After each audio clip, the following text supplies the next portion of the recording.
मच्छर अगर सोते हुए आदमी को काट ले तो वो हीरो नहीं बन जाता। अगर जागते हुए आदमी को काट लेना तो उसको मसल दिया जाएगा, उस दिन का इंतजार रहेगा।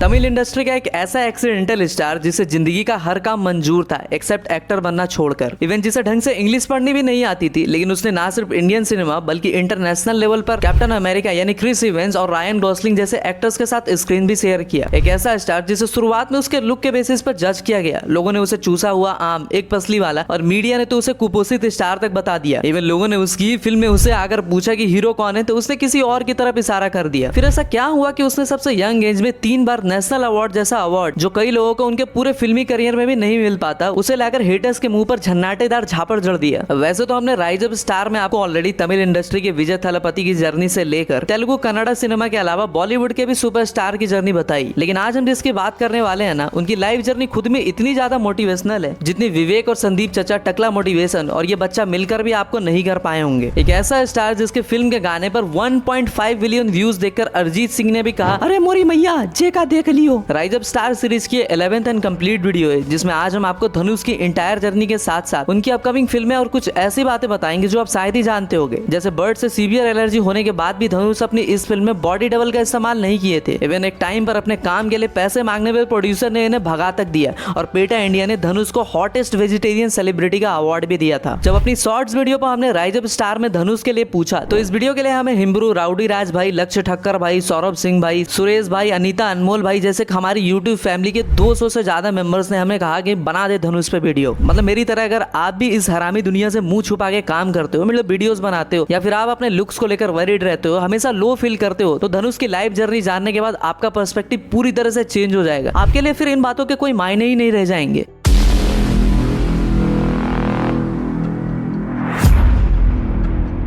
एक एक्टर, डायरेक्टर, प्रोड्यूसर, लिरिसिस्ट एवं सिंगर रह चुके धनुष या फिर वेंकटेश प्रभु कस्तूरी राजा कोई फिल्मी बैकग्राउंड से नहीं आते, बल्कि इनके पापा कस्तूरी राजा एक राइटर थे, लेकिन दुनिया की सबसे बड़ी बीमारी गरीबी से बीमार होने की वजह से उन्होंने एज अ मिल वर्कर भी काम किया और अपने बुरे वक्त में अपनी लिखी हुई कहानियों को 150 रुपए में भी वो बेच दिया करते थे। लेकिन जिस तरह अजय देवगन कहते हैं कि if you are honest with your work तो रास्ते खुद ही बन जाते हैं, वैसा ही कुछ धनुष के पापा के साथ भी होता है। अब वैसे तो ये 1991 से ही छोटी मोटी फिल्मों के राइटर और डायरेक्टर रह चुके होते हैं और इन्होंने 14-15 फिल्में भी कर डाली होती है, लेकिन एक टाइम पर जब ये अपने बड़े बेटे और धनुष के बड़े भाई सेल्वा के साथ एक फिल्म लिखते हैं थुलुवाडु इलामी, तो इस फिल्म की स्टोरी को लेकर ही वो सो कॉन्फिडेंट कि वो तमिल सिनेमा के प्रोमिनेंट लोगों के पास जाते हैं, लेकिन सब के सब कहते हैं कि अबे जा टाइम खोटी मत कर मेरा। फिर अचानक से इनके दिमाग में आता है कि बगल में छोरा और शहर में ढिंढोरा। फिर इस फिल्म के लीड रोल में बिना कोई ऑडिशन और स्क्रीन टेस्ट दिए जबरदस्ती हो जाता है 16 साल के वेंकटेश का सिलेक्शन। लेकिन सेफ बनने का ख्वाब रखने वाले अपने वेंकटेश बाबू एक ये धनुष इस फिल्म के लिए सीधा ना कह देते हैं, क्योंकि उन्हें फिल्में उतनी ही ना पसंद होती है जितने हमें ये छपरी इन्फ्लुएंसर्स। लेकिन फैमिली प्रेशर में आकर उन्हें फिल्म करनी पड़ती है और फिल्म का पूरा काम होने के बाद भी डिस्ट्रीब्यूटर्स इसे लेने के लिए राजी नहीं होते। लेकिन किसी तरह 2 साल बाद यानी 2002 में यह फिल्म रिलीज होती है और सुपर हिट भी साबित होती है और धनुष के बाबूजी के साथ साथ वो भी इस बात से बिल्कुल शॉक्ड हो जाते हैं। आईपीएस मनोज शर्मा जी की तरह 12 फेल्ड इंट्रोवर्ट धनुष बताते हैं कि ऐसा नहीं है कि वो पहले एक्सट्रोवर्ट थे और अब जाकर इंट्रोवर्ट हुए हैं, बल्कि वो शुद्ध इंट्रोवर्ट है और इवन उनके घर भी जब कोई आता तो वो सबसे अलग अपने आप को कमरे में बंद कर लिया करते थे। But it just happened. For some reason, my father thought I could be an actor when I actually wanted to be a chef. So he actually forced me into this industry, and first 2-3 films I never took myself very seriously until Balu Mahendra sir happened to me. 2003 में again आधे मन से धनुष अपनी अगली film कढ़ाल कोंडेन में काम करते हैं, जिसके राइटर और डायरेक्टर खुद उनके बड़े भैया सेल्वा गवन होते हैं। एंड गेस व्हाट, ये फिल्म भी 7 करोड़ कमा के हिट साबित होती है। फिल्म की स्टोरी एक ऐसे ऑर्फन की होती है जो काफी इंट्रोवर्ट होता है लेकिन साथ में जीनियस भी होता है। तुम तो जीनियस हो, जीनियस। इस फिल्म के टाइम पर ही धनुष इतने लो कॉन्फिडेंस होते हैं कि जब एक शूटिंग के टाइम पर एक बंदा उनसे पूछ लेता है कि फिल्म का हीरो कौन है, तो फिल्म के दूसरे एक्टर सुदीप रंजन की तरफ इशारा कर देते हैं। इस फिल्म के अलावा 2003 में आई 2 करोड़ की थिरुडा थ्रिडी भी 12 करोड़ कमाकर ब्लॉकबस्टर साबित होती है। इन फिल्मों के अनएक्सपेक्टेड सफलता के बाद धनुष का भी कॉन्फिडेंस बूस्ट हो जाता है और वो भी मान लेते हैं कि अब तो भैया फिल्में ही करनी है। एंड देन ही डिसाइडेड कि भाई वेंकटेश नाम से तो ऑलरेडी 2 लोग प्रेजेंट है। तभी उन्हें उलगनयन यानी कमल हसन की फिल्म कुर्ती पुनल में दिखाई देता है एक ऑपरेशन धनुष, और वो इससे इतने इंस्पायर्ड होते हैं कि खुद का स्क्रीन नाम ही धनुष रख लेते हैं। और इस तरह आगे चलकर ये एक्सीडेंटल स्टार तमिल सिनेमा या यूं कहें इंडियन सिनेमा का एक काफी बड़ा नाम भी बन जाता है।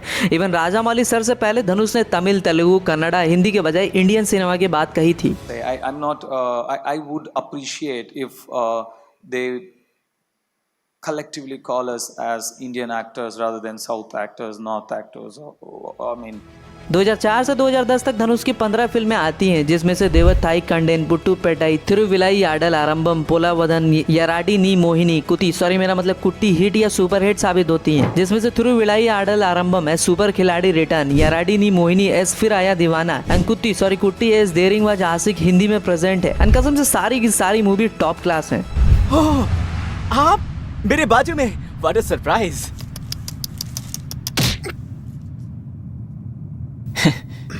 हेलो, बेल्ट पहन लो। घर पे ही पहन ली थी मैंने। गॉड, पैंट की बेल्ट नहीं, सीट बेल्ट पहनो। ओह,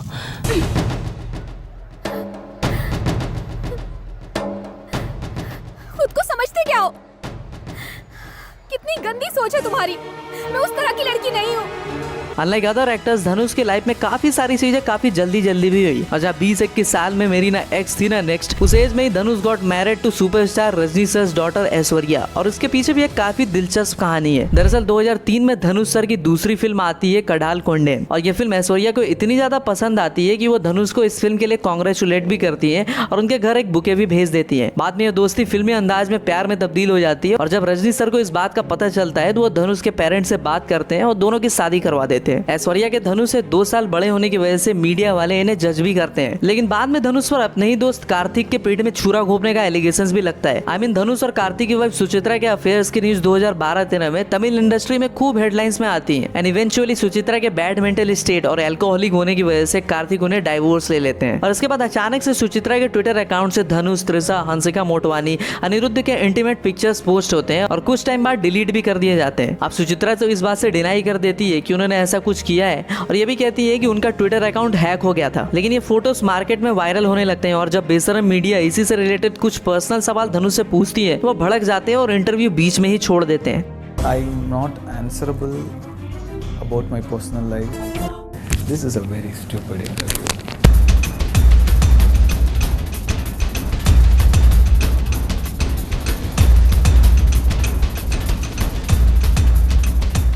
2011 से 15 के बीच धनुष की 17 फिल्में आती हैं, जिसमें से आदू कलम, मयक्कम मिन्ना, वेल्लाई पट्टारी, अनिगन मारी हिट सुपर हिट और वेल्लाई पट्टारी 95 करोड़ कमाकर ब्लॉकबस्टर साबित होती है। जिसमें से वेटी मारन जी के आदू कलम ही वो फिल्म होती है जिसमें धनुष की हालत पतली हो जाती है, क्योंकि कॉक फाइट यानी मुर्गा लड़ाई पर बेस्ड इस फिल्म में मुर्गों के साथ धनुष को भी शूटिंग करनी पड़ती है। अब धनुष को बर्ड्स, स्पेशली कॉक, मेरा मतलब मुर्गों से काफी एलर्जी होती है। जब मेकर्स को ये बात पता चलती है तो बॉडी डबल यूज करने के लिए रेडी हो जाते हैं, लेकिन ढीठ मानुस धनुष कहते हैं कि कोई जरूरत नहीं और अपनी मनमर्जी की वजह से वो हॉस्पिटलाइज भी होते हैं। और 10 करोड़ की ये फिल्म 30 करोड़ का कलेक्शन करती है। और कहते हैं ना कि मेहनत इतनी खामोशी से करो कि सफलता शोर मचा दे। और कुछ ऐसा ही धनुष के साथ भी होता है और आदू कलम के लिए उन्हें बेस्ट एक्टर का नेशनल अवार्ड भी मिलता है और इसके बाद वो नेशनल अवार्ड पाने वाले सबसे यंग एक्टर भी बन जाते हैं। और इसी फिल्म में स्ट्रगल कर रही बड़बोली तापसी नुन्नू, मेरा मतलब तापसी पन्नू की भी किस्मत चमकाई थी। अब देखो बड़े, आपको भी धनुष की पुरानी फिल्मों को देखकर ऐसा जरूर महसूस होता होगा कि उसको कहीं ना कहीं तो देखा है, मतलब फिल्मों में नहीं रियल लाइफ में भी देखा है। ऐसा इसलिए होता है क्योंकि धनुष जैसे कैरेक्टर आज भी आपको गली मोहल्ले में देखने को मिल जाएंगे। मतलब पतला दुबला सा एक एवरेज ब्राउन लड़का, और ठीक इसी चीज का फायदा धनुष को मिला and audience started connecting with him. इतनी सारी रोमांटिक ड्रामा करने के बाद बॉलीवुड के वेटरन डायरेक्टर आनंद एल राय की नजर इस अंडरवैल्यूड स्टॉक पर पड़ती है। तनु वेट्स मनु जैसी फिल्में डायरेक्ट कर चुके हैं। आनंद जी के मन में ऐसा क्या आता है और उन्हें धनुष में ऐसा क्या दिखता है कि वो इतने सारे एक्टर्स को छोड़ के एक तमिलियन लड़के धनुष को पकड़ लेते हैं अपनी फिल्म रांझना के लिए। जून 2013 में जब धनुष, अभय देओल और सोनम कपूर की फिल्म आती है रांझना, तो ये 94 करोड़ का ग्रैंड कलेक्शन करती है। और भाई लिटरली सोनम कपूर के साथ हिट फिल्म देते हैं अपने धनुष अन्ना। मैच किया है, अब सोनम के साथ कर रहे हैं आप इस फिल्म में, तो कौन सा बेटर लगा आपको? मतलब किस कहाँ की लड़की पटाना ज्यादा आसान है? यूपी की लड़की ज्यादा पटाना आसान है या फिर साउथ की?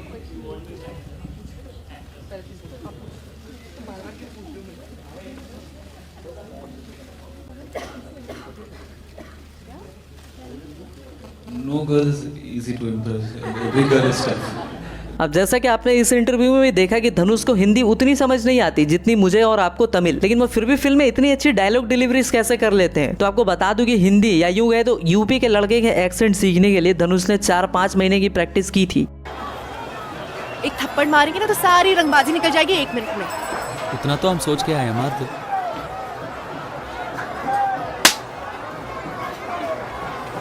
नाम तो बता दो। कल थप्पड़ खाने आना, फिर बताएंगे।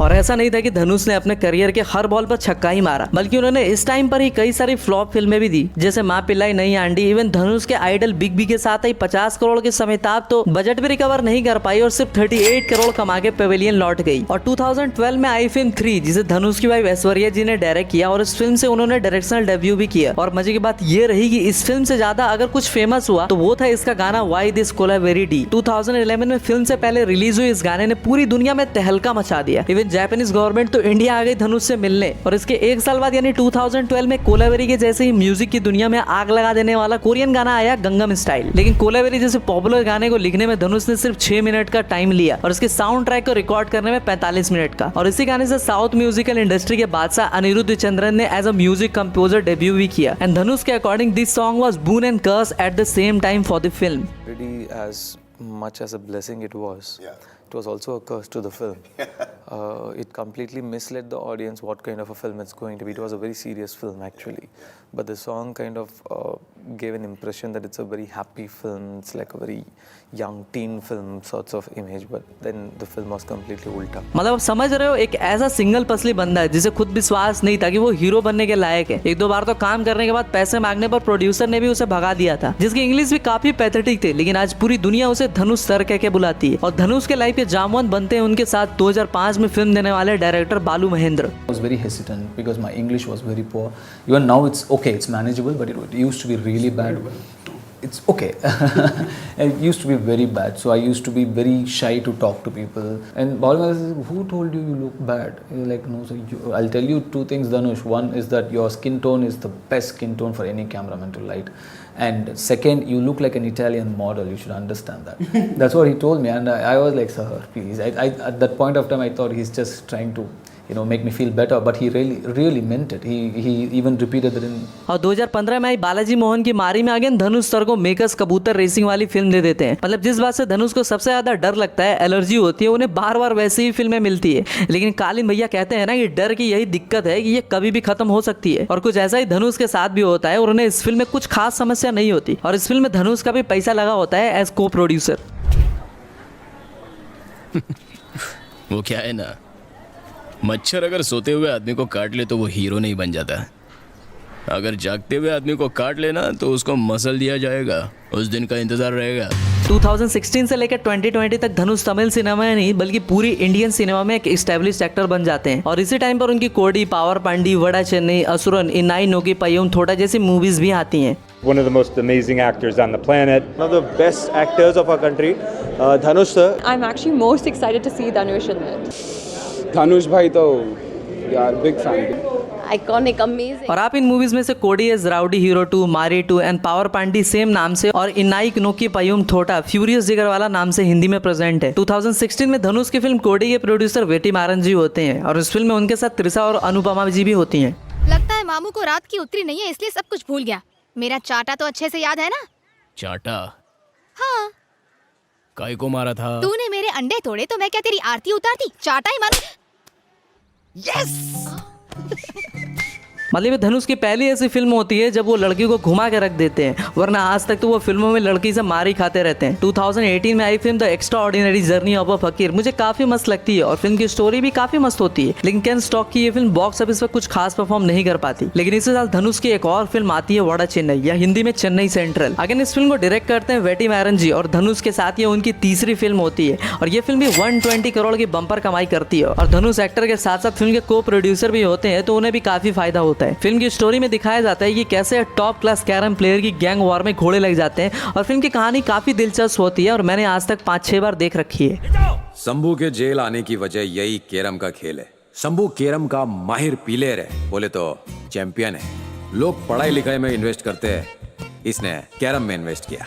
आज से 9 साल पहले लोग उस पर बहुत बाजी लगाते थे। शंभू को पहली बार सिवाई जुए के खेल में लाया वही सिवा जो उसको आज मारने की धमकी दे। और इसी साल अपने कबूतरबाज मारी भाई की फुल ऑन स्वैग वाली फिल्म आती है मारी 2। मतलब अपने मारी भाई का स्वैग तो ऐसा होता है कि वो नाश्ते में 4-5 एनिमल यूं ही चबा जाए और डकार भी ना मारे। अब वैसे तो my favourite singer Arijit Singh के गाने खुशी में गम और गम में खुशी महसूस करवा देते हैं, लेकिन मारी 2 का गाना राउडी बेबी लिटरली आज से 5 साल पहले आता है और इसे 1.5 बिलियन लोग देख डालते हैं, जबकि अरिजीत सिंह की खैरियत को अब तक सिर्फ 1 बिलियन व्यूज मिले हैं। और मारी धनुष को इतनी प्यारी लगती है कि सेकंड पार्ट में भी वो पैसा लगा देते हैं और को प्रोड्यूसर बन के खूब खूब पैसे छापते हैं।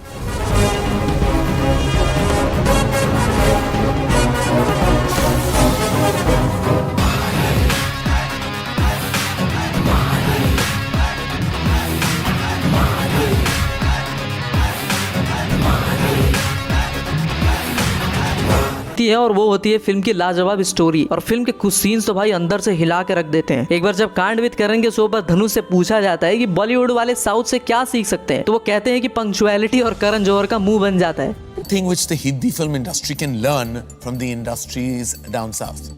Punctuality. I was just gonna Punctuality. Well, but मेरा मुंह से निकल गई, मेरी जबान टूट गई यार। क्या कर रहा है 2021 में कोविड में करण जैसी फिल्म, जिसे इंडियन एक्सप्रेस वाले 2021 की सबसे बेहतरीन फिल्म भी बताते हैं, लेकिन फिर भी ये 98 करोड़ कमा पाती है और इसे आप प्राइम वीडियो पर देख सकते हो। और फिर आनंद एल राय रांझना के बाद फिर से धनुष के साथ काम करते हैं फिल्म अतरंगी रे में, जिसे डिज्नी हॉटस्टार पर रिलीज किया जाता है। और इस बार खिलाड़ी कुमार भी उनके साथ होते हैं और फिल्म के क्लाइमेक्स में कुछ ऐसा दिखाया जाता है जिसके बाद तो पूरी कहानी ही बदल जाती है। और 2022 में धनुष सीधा हॉलीवुड चले जाते हैं और रूसो ब्रदर्स की फिल्म द ग्रे मैन में क्रिस इवेंस और रायन गॉसलिंग के साथ काम करते नजर आते हैं, जिसकी बजट 1510 करोड़ होती है। और इतिहास में पहली बार धनुष के स्क्रिप्ट सिलेक्शन पर सवाल खड़े किए जाते हैं। फिल्म को ऑडियंस का मिक्स रिस्पांस मिलता है और इसे आप नेटफ्लिक्स पर देख सकते हो। अरे रुको रुको, मैंने अभी थोड़ी ना बोला है। 2024 में आई कैप्टन अमेरिका को भी काफी मिला जुला रिस्पॉन्स मिलता है और 50 करोड़ की यह फिल्म 104 करोड़ कमा के हिट साबित होती है। धनुष अब तक 17 फिल्में प्रोड्यूस कर चुके हैं, तो वहीं एज अ डायरेक्टर उन्होंने 3 फिल्में करी है और इन्हें नेशनल अवार्ड के अलावा रांझना के लिए फिल्म फेयर भी मिल चुका है। इसके अलावा भी उन्हें सीमा और विजय जैसे कई सारे अवार्ड्स मिले हैं। तो अब आपको बताते हैं कि धनुष सर अपनी कौन सी अपकमिंग फिल्मों से बॉक्स ऑफिस पर मैदान पर सिकंदर बनने वाले हैं। रायन, मतलब अगर ऐसा हो कि एग्जाम के पेपर सेट करने से लेकर एग्जाम देने और पेपर चेक करने का काम भी आप खुद ही करो, वेल ऐसा ही धनुष की अगली फिल्म रायन में देखने को मिलने वाला है, जहां वो जैकब ऑल ट्रेड्स वाला काम करते दिखेंगे, और फिल्म के डायरेक्टर, एक्टर और इवन राइटर भी वो खुद ही होंगे। मतलब जब से फिल्म का पोस्टर आया इसने पानी में आग लगा रखा है, जिसमें आप धनुष को फूड ट्रक के सामने एप्रॉन पहने देख सकते हो। मतलब धनुष भाई मैस्कुलिनिटी के ब्रांड एम्बेसडर लग रहे हैं। ये धनुष की 50th फिल्म होगी जो अपने को इसी साल देखने को मिल जाएगी और इसके म्यूजिक की जिम्मेदारी अगेन AR रहमान को मिली है। और हो सकता है कि कोलावेरिटी या राउडी बेबी जैसा फिर से कुछ अपने को देखने को मिल जाए। फिल्म इसी साल अक्टूबर में आ जाएगी। कुबेर, धनुष की अगली फिल्म होने वाली है कुबेर या कुबेर है, जिसमें धनुष का डबल रोल देखने को मिल सकता है, जिसमें से एक भिखारी होगा तो दूसरा मिलियनरी। फिल्म के डायरेक्टर होंगे शेखर कमूला और इस फिल्म में रसमलाई, मेरा मतलब रश्मिका जी भी होंगी। अब वैसे साउथ में ऑलरेडी एक ऐसी फिल्म प्रेजेंट है, अब वो कौन सी फिल्म है आप हमें कमेंट में बताना। निलावेकु इल मेल इन्नाडी कोवम यानी निक, सॉरी मैंने अगर कुछ गलत प्रोनाउंस कर दिया हो तो। इस फिल्म को भी धनुष डायरेक्ट करेंगे और फिल्म में प्रिया प्रकाश और मैथ्यू थॉमस भी हो सकते हैं। बट फिल्म की रिलीज डेट या कोई और भी जानकारी अब तक सामने नहीं आई है। तो ये थी धनुष की एंटायर जर्नी के साथ साथ उनकी अपकमिंग फिल्मों की लिस्ट। वैसे आपको ये वीडियो कैसी लगी, इससे आपने क्या सीखा हमें जरूर बताना। और हाँ, धनुष से जुड़े 3 सवाल। धनुष का असली नाम क्या है? सेकंड, धनुष अब तक कितनी फिल्में कर चुके हैं? एंड थर्ड, धनुष ने किस हॉलीवुड फिल्म में काम किया? अगर आप भी मेरी तरह धनुष के फैन हो या आपने वीडियो ध्यान से देखा है तो आंसर जरूर देना, क्योंकि आपके आंसर हमारे लिए काफी मायने रखते हैं। तब तक के लिए हर हर महादेव।